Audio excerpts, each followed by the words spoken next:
Hi అండి. ఈ summer హాలిడేస్‌లో అయితే మేము చాలా బాగా ఎంజాయ్ చేసామనమాట. ఎప్పుడు వెళ్ళినా మేము ఎక్కడో ఒక చోటే ఉండేసి వచ్చేసేవాళ్ళము. ఈసారి అయితే మాత్రం చాలా బాగా ఎంజాయ్ చేసామండి. వీడియోలో నేను ఒక్కదాన్నే కనిపిస్తున్నాను. కానీ ఇక్కడ మా చిన్న ఆడపడుచు, నేను, మా చిన్న తోడికోళ్ళు అందరం కలిపి మా పెద్ద ఆడపడుచు వాళ్ళ ఇంటికైతే వెళ్ళామండి. ఇది మా పెద్ద ఆడపడుచు ఇంటికి వెళ్ళిన తర్వాత థర్డ్ డే అనమాట. మార్నింగే ఇక్కడ మా చిన్న ఆడపడుచు అనమాట ముగ్గేస్తుంది. తనైతే చాలా బాగా వేస్తుందండి డిజైన్స్. చూడండి ఎంత బాగా వేసేస్తుందో. నేను ముగ్గులు బాగానే వేస్తాను కానీ ఇలా డిజైన్స్ కన్నా మెలికల ముగ్గులు అయితే పెడతానండి నేను. మాకైతే వాటర్ చేంజ్ అయింది కదా, జలుబు అయితే వచ్చిందండి. ఇంకా తులసాకు వేసుకుని హాట్ వాటర్ కాసుకుందాం అని చెప్పేసి కిచెన్లోకి వెళ్ళేసరికి మా పెద్ద ఆడపడుచు అయితే ఇక్కడ టిఫిన్ వేసేస్తుందండి. దీన్ని దాకా రొట్టె అంటారనమాట. మీకు ఐడియా ఉంటే కనుక కామెంట్ చేయండి.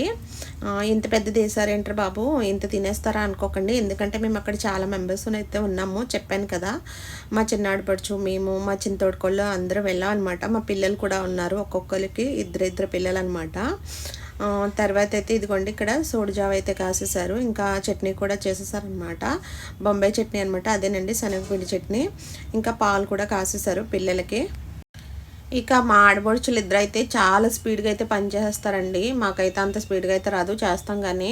ఇంకా మా ఆడపడుచు అయితే తెల్లవారుజామున లేచి మొత్తానికి 4 o'clockకే అన్ని పనులు చేసేస్తుంది అనమాట. మార్నింగ్ అయ్యేసరికి ఇదిగోండి రొట్టె ఆవిడే తీసిందనమాట. ఎంత బాగా వచ్చిందో చూడండి. ఇక్కడైతే నేను లాంగ్ వీడియో షూట్ చేయలేదనమాట, షార్ట్ వీడియోనే తీసాను. అందుకని చెప్పేసి అదే అప్లోడ్ చేశాను. ఇది చూడండి ఎంత బాగుందంటే స్పాంజ్లా వచ్చిందనమాట. నేను వేస్తే ఇలా అయితే రాదండి. ఎక్కువ మంది ఉన్నాం కదా అని చెప్పేసి ఇలా దాక రొట్టె అయితే వేసేసారండి. దెబ్బ రొట్టె వేరు, దాక రొట్టె వేరు అనమాట. దెబ్బ రొట్టె అయితే ఒక 3-4 మెంబర్స్కి అయితే వస్తుంది. అందుకని చెప్పేసి ఇంకా దాక రొట్టె అయితే వేసేసారు. టిఫిన్ అయిపోయిన తర్వాత ముందు రోజు నైట్ అయితే ఆవకాయ పచ్చడి పెట్టామని చెప్పేసి వీడియో పెట్టాను కదా లాస్ట్ వీడియోలో. తర్వాత కొన్ని కాయలు అయితే మావకాయ పెట్టుకునే కాయలు అనమాట, మావకాయ పచ్చడికి పనిచేస్తాయి. అందుకని చెప్పేసి నైట్ వాటిని పక్కన పెట్టేసామండి. పొద్దున్న వాటిని శుభ్రంగా కడిగేసి మా ఆడపడుచు అయితే శుభ్రంగా చెక్కేశారనమాట మావకాయ పచ్చడి కోసం అనేసి. ఇక్కడ మా చిన్న ఆడపడుచు ఇంకా మా వదిన కలిపేసి మొక్కలు అయితే కట్ చేసేస్తారండి మావకాయ కోసం. ఇది మావకాయ తొక్కు పచ్చడి కాదనమాట, మొక్కలు కట్ చేసుకొని అదే ఆమ్చూర్ పౌడర్ అంటారు కదా, ఆ మొక్కలు అయితే తయారు చేయడానికి అయితే ఉప్పులో వేసుకుని ఆరబెడతారండి. ఇవన్నీ అయిపోయిన తర్వాత మధ్యాహ్నం లంచ్ అయిపోయిన తర్వాత పొలానికి అయితే వెళ్ళామన్నమాట. మా ఆడపడుచు వాళ్ళ పొలంలో మామిడికాయలు ఉన్నాయి, పండిపోయినాయి, కట్ చేసుకొద్దాం రమ్మని చెప్తే వెళ్ళామన్నమాట. ఇది చూడండి చిన్న చిన్న చెట్లు అనమాట, చేతికే అందేస్తున్నాయి. ఈ కాయలు అయితే రసాలు అనమాట, పెద్ద రసాలు. అసలు ఎంత తీయగా ఉంటాయో.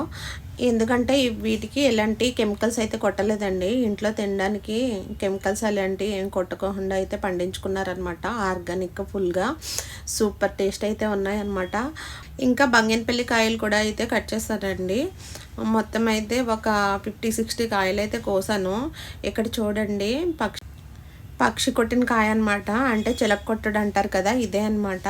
మీకు యాక్చువల్గా ఒక విషయం తెలుసా, మనకి మామిడికాయలు అయిపోయినాయో లేదో తెలియాలంటే చెట్టునివి పక్షులు వచ్చి మనకి కాయ బాగా పరువుకి వచ్చిన తర్వాతే కొడతాయి అనమాట. అలాంటప్పుడు ఆ చెట్టు కాయలు అయితే మనం కోసేసుకోవచ్చు అనమాట. ఇంకా పండడానికి రెడీగా ఉన్నాయని అర్థం. అలాంటప్పుడు మాత్రమే పక్షులు అయితే తినడానికి వస్తాయన్నమాట, చిలక కొట్టుడు కొడతాయి అన్నమాట. ఇక్కడ నేను చెట్లు ఎక్కేస్తున్నానని నవ్వకండి. మేము చిన్నప్పటి నుంచి పల్లెటూరులో పుట్టి పెరిగాం కాబట్టి మాకు అలవాటు అనమాట. చాలా ఈజీగా ఎక్కేస్తాము చెట్లు అయితేని.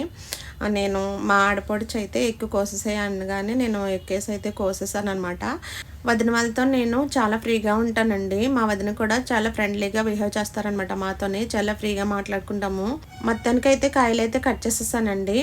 గుత్తులుగా అయితే కాయలు వచ్చాయి. కొన్ని అయితేని ఒక కాయ అయితే పండింది, చాలా టేస్ట్గా ఉందండి తింటేని. వీడియో నచ్చితే కనుక ఒక లైక్ ఇచ్చి సబ్స్క్రైబ్ చేసేయండి. బాయ్ అండి.